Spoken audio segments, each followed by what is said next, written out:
Part 3. Alright, so, do you, like, what kind of narrative do you use? Do you say, like, are you, like, first person, or you third person? Always so far, I've been in third person.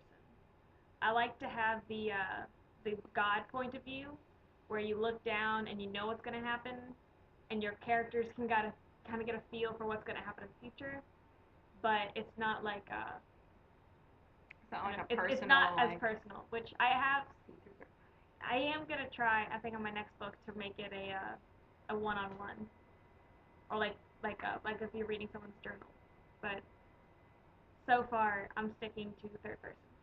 Alright, so, like, what's the latest project you've been working on? Well, the latest project is a continuation of my NaNoWriMo novel, which I started with the second book, and I have to go back and write the first one, and then hopefully in November for the Nano, I'll start my third one.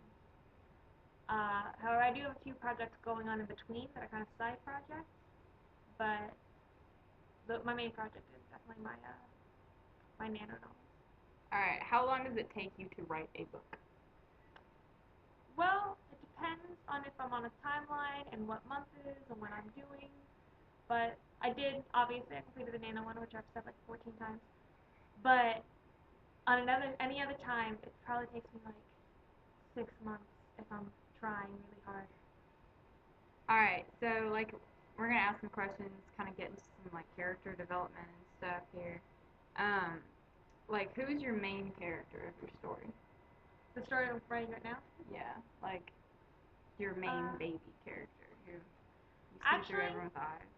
in this one, I split it between three characters.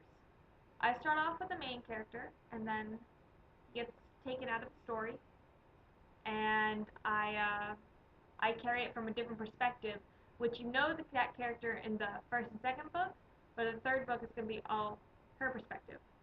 But it's also going to come from you also like see it through other characters' eyes as well. I don't stick with one person.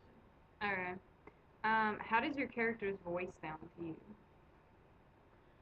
It depends on the character. I mean, obviously, Like it's your top three, like describe their voices in your head.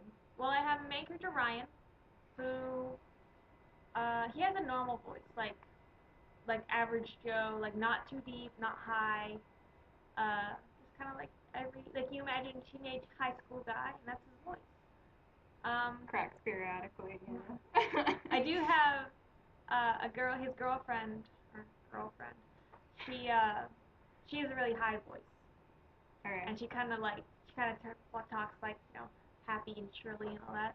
And then I have her sister has a deeper voice for like a girl. It's like still it's a girl voice, but it's deeper. So more kick butt sound. Yeah. Alright, how do your characters show affection to like just like their family or it could be like their girlfriend, boyfriend?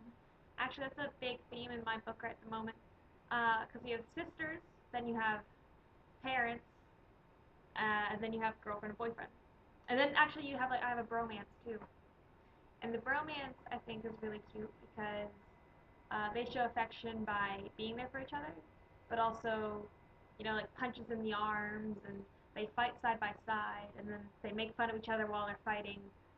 Uh, but then siblings, they watch out for each other, and since they're girls, they share their feelings and their actions and all that.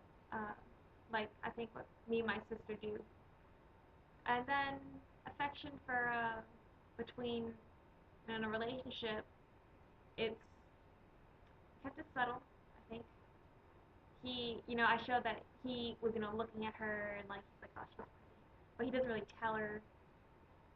It's more like Typical guy. typical guy. It's more like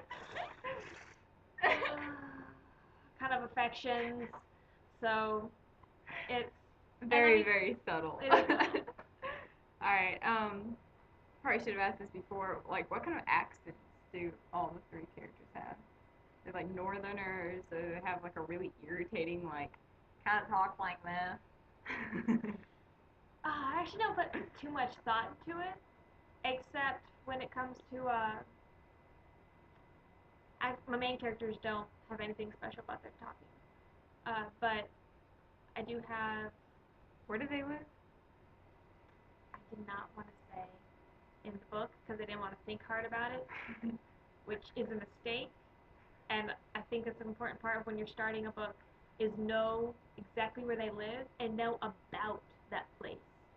I tried to write about New York one time, and I've been to New York for like 2 days, one time, and I can't write about New York. I know nothing about New York. It's write So in about a other place you words, know. yeah, get some experience or like research.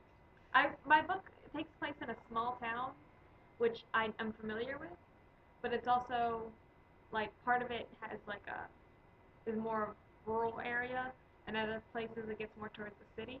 I don't think I described that very well, so I don't have an actual place. All right.